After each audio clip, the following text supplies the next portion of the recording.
ఎట్టెట్టా అనితక్క ఏంది నీ తిక్క అర్థమవట్లేదా? ఓసారి ఈ వీడియో చూడండి.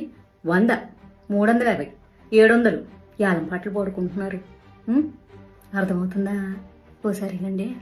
ఒకేలా కావాలనుకోండి ఎన్ని రోజులు మైక్ పెడతారో చూసుకుని దానికి ఒక 100 రూపీస్. హైట్ ని బట్టి height above 3 feet to 6 feet అనుకోండి, దానికి ఏంటంటే ఈకో ఫ్రెండ్లీ 350 రూపీస్.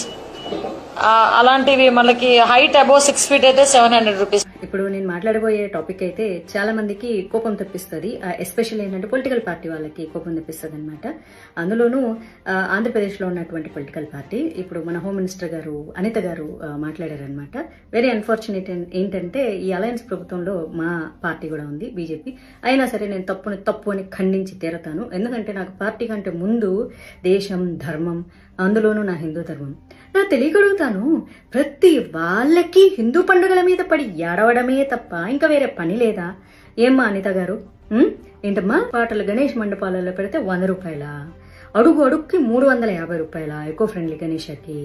ఓ పని చేయండి, మామూలుగా మనకి చాలా మంది చనిపోతూ ఉంటారు రోజుకి, వాళ్ళ మీద అంతో కొంత చిల్లర చల్లుతూ ఉంటారు. సో మీరు చెప్పండి, ఇది కొంచెం చిల్లర కాదు, ఇట్లా ఇంత 1 కిలోమీటర్కి అయితే 100 రూపాయలు చల్లండి, అట్లా 2-3 కిలోమీటర్లు అయితే 350 రూపాయలు చల్లండి, మేము ఏరుకుంటాం, వచ్చి మా స్టాఫ్ని పంపిస్తామని పెట్టండి. చాలా బాగుంటుంది. మనకి ఏదన్నా కష్టం వస్తే భగవంతుడు చూసుకుంటాడంట. ఆ భగవంతుడికే ఈ రోజు కష్టం పెడుతున్నారు మీరు. ప్రతి ఒక్కళ్ళకి హిందూ పండుగలు వస్తే చాలు, అసలు మీకు ఎందుకు ఇంత కడుపు మంటాం? అసలు మాకు నిజంగా అర్థం కాదు. ఇదే రూల్ మీరు క్రిస్టియన్స్ కి పెట్టండి, ఇదే రూల్ మీరు ముస్లిమ్స్ కి పెట్టండి, తర్వాత హిందువులకు కూడా పెట్టండి. మేమేమి అని అందరికీ సమానంగా రూల్స్ పెట్టండి. రోజుకి 5 సార్లు నమాజ్ చేస్తూ ఉంటారు కదా, వాళ్ళకి ఎప్పుడన్నా రూల్స్ పెడతారా? మరి వాళ్ళకు కూడా నమాజ్కి 100 రూపాయలు అని పెట్టాలి కదా. గణేష్ మండపాల దగ్గర సాంగ్లకి 100 రూపాయలు ఏంటి? లేకపోతే క్రిస్టియన్స్ అర్ధరాత్రులు కూడా పెడుతూ ఉంటారు కదా. నేను ఎవరిని కించపరచట్లేదు, ఇక్కడ గుర్తుపెట్టుకోవాలి. పొలో మనం తిట్టడానికి రెడీ అయిపోతుంటారులే కానీ ఆయన భగవంతుడికి బోల్డని కష్టాలు వచ్చాయంట, బోడి మాధవిలత కష్టాలు వస్తే ఏంటి, మీరు తిడితే ఏంటి, నాకేం మరి. వాళ్ళకు సేమ్ రూల్స్ అప్లై చేసి మాకు కూడా సేమ్ రూల్స్ అప్లై చేయండి. మేము వేస్తాం, చిల్లర వేస్తాం, ఏముంది. ఎంతో మందికి అన్నదానాలు చేస్తూ ఉంటారు హిందువులు, ఎంతో మందికి ప్రతిరోజు మండపాల దగ్గర బోల్డ్ అన్ని ప్రసాదాలు, లేకపోతే ఇంకోటి. అసలు మా పండగలంటేనే 10 మందిని బతికించడానికి ఉండేటటువంటి వ్యవహారం అది. ఒక వినాయక చవితి వస్తే మండపాలు వేసేటోళ్ళు ఏంటి, మట్టి బొమ్మలు తయారు చేసేటోళ్ళు ఏంటి, అసలు ఒకటేంటి అరటి ఇవి అవ్వచ్చు, పత్రం అమ్ముకునేటోళ్ళు కావచ్చు, పూలు పళ్ళు, ఎన్ని వ్యాపారాలు బతికిస్తూ ఉంటారు హిందువులు. అట్లాంటిది మీ మొహాన చిల్లరేయడానికి మాకేముంది? మేము దాని బిచ్చం వేస్తాం. మేము కావాలంటే మండపాల దగ్గర మీరు వచ్చి అడుక్కుంటున్నారు. యాక్చువల్లీ చెప్పాలంటే టు బి ఆనెస్ట్లీ 100 రూపాయలు 350 రూపాయలు అని చెప్పి అడుక్కి 350 రూపాయలు మీరు బిచ్చం అడుగుతున్నారు. మేము బిచ్చం వేస్తాము, ఏముంది. మా విగ్రహాల దగ్గర మీరు బిచ్చం ఎత్తుకుంటుంటే వేయడానికి మాకు ఏమన్నా ప్రాబ్లమా? నేను ఇప్పుడు ఇలా మాట్లాడాను అనుకో, ఇప్పుడు ఎన్వైరన్మెంట్ మీద ప్రేమ పుట్టుకొచ్చేస్తుంది చాలా మందికి.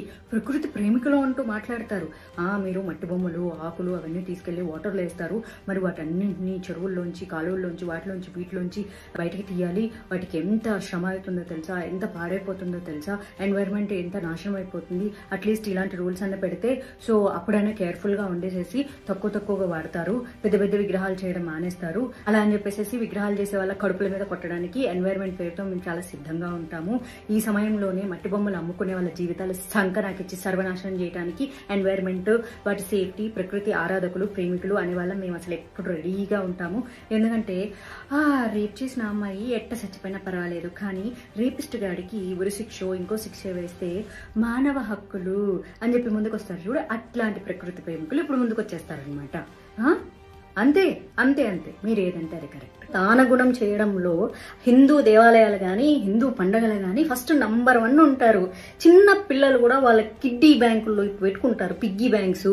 అవి కూడా పాలగొట్టి తీసుకొచ్చి కావాలంటే ఇస్తారు, మీ మొహాన పడేస్తారు డబ్బులు, అదే ఉంది. కాకపోతే అందరికీ సేమ్ రూల్ అప్లై చేయండి. మీరు ఇలాగ ఇన్నిసార్లు మైకులు పెడితే, లేకపోతే పొగులు, మధ్యాహ్నము, సాయంత్రం, అర్ధరాత్రి పెడితే ఇగో ఇంత డబ్బులు కట్టండి అని రూల్స్ పెట్టండి. అందరికి రూల్స్ పెడితే మేము కూడా ఒప్పుకుంటాము. మీరు అడుక్కుంటామంటే చెప్తున్నా కదా, అయ్యయ్యో మా ఇంట్లో పనిచేసేటోళ్ళు, మా దగ్గర వాచ్మెన్లు, లేకపోతే చిన్న పిల్లలు అందరు తీసుకొచ్చి మీ మొహాన్ డబ్బులు పడేస్తారు. ఇప్పుడు కాలుతుంది కదా మీకు, సిగ్గు శరం. ఎప్పుడు చూడు ఆ ఎండోమెంట్ డిపార్ట్మెంట్ నుంచి వచ్చిన కోటాను కోట్ల రూపాయలు మీ పర్సనల్ అవసరాలకు, ఆస్తులకు, దేవుడి ల్యాండ్లు అమ్మేసుకుంటూ ఉంటారు, దేవుడి నగలు అమ్మేసుకుంటూ ఉంటారు, ఎవరెవరో ఇచ్చిన కిరీటాలు అన్ని అమ్మేసుకుంటూ ఉంటారు, కుటుక్కు శ్వాహాలు చేస్తూ ఉంటారు. అయ్యి సరిపోనట్టు సిగ్గు లేకుండా దుర్గా నవరాత్రులు వస్తే, వినాయక చవితి వస్తే, దీనమ్మ సిగ్గు, శరం, మానం, అభిమానం, రోషం, పౌరుషం లేకుండా ఒక మినిస్టర్, హోమ్ మినిస్టర్ గారు అయ్యుండి కూడా ఏవో మరి మీకు చంద్రబాబు నాయుడు గారు సలహా ఇచ్చారు, మరి దీని మీద పవన్ కళ్యాణ్ గారు పర్వాలేదు మనకు డబ్బులు వస్తున్నాయి మన పోలీస్ డిపార్ట్మెంట్ కి ఈ 10 రోజులు ఎక్స్ట్రా డ్యూటీ చేసినందుకు నెక్స్ట్ మంత్ వచ్చేటటువంటి దసరా పండుగకి, దసరా బోనస్లకి శాలరీల కింద పనికొస్తుందేమో, హిందువులొక్కళ్ళే దానం చేస్తారు అని చెప్పి మరి అనుకున్నారో ఏమో మరి నాకు తెలియదు. ఇప్పుడు నన్ను Pawan Kalyan fans, Chandrababu Naidu fans, TDP fans అందరు వేసుకుంటారు. సిగ్గు శరం. మా బీజేపీ కూడా అలయన్స్ ఉంది ఆంధ్రప్రదేశ్ లో. అయినా సరే చెప్తున్నా కదా, దేశం ధర్మం తర్వాతే పార్టీ. మా బీజేపీ ఎప్పుడేం చెప్తుందో తెలుసా? Nation first, party next. అందుకే ఐఎమ్ టాకింగ్ అబౌట్ నేషన్.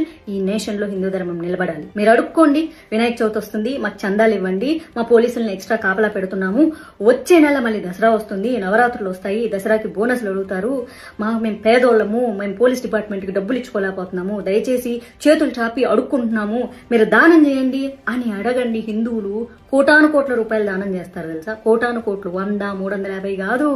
ఒక్కొక్కరు కావాలంటే పేదోడు కూడా కూలికెళ్ళి ఆ రోజు కూలీ డబ్బులు 500, 600 తీసుకొచ్చి మీ మొహాన్ని పడేస్తారు. బతకండి అలాగా, అడుక్కోండి కావాలంటే. మినిస్టర్లు అందరూ వచ్చి ప్రతి పండక్కి వచ్చేసి ఆంధ్రప్రదేశ్ ప్రజలారా, హిందువులారా మాకు ఇట్ట డబ్బులు ఇవ్వండి అని అడుక్కోండి. కోట్ల రూపాయలు ఇట్ట ఇవ్వకపోతే నన్ను అడగండి, ఇస్తారు. మా హిందువులందరూ దానగుణం కలవాళ్ళు. కానీ అఫీషియల్ ప్రెస్ మీట్ పెట్టి దానికి 100, దీనికి 100, దానికి నా 100 అని అడుక్కోవద్దు. Shame on you, shame on you.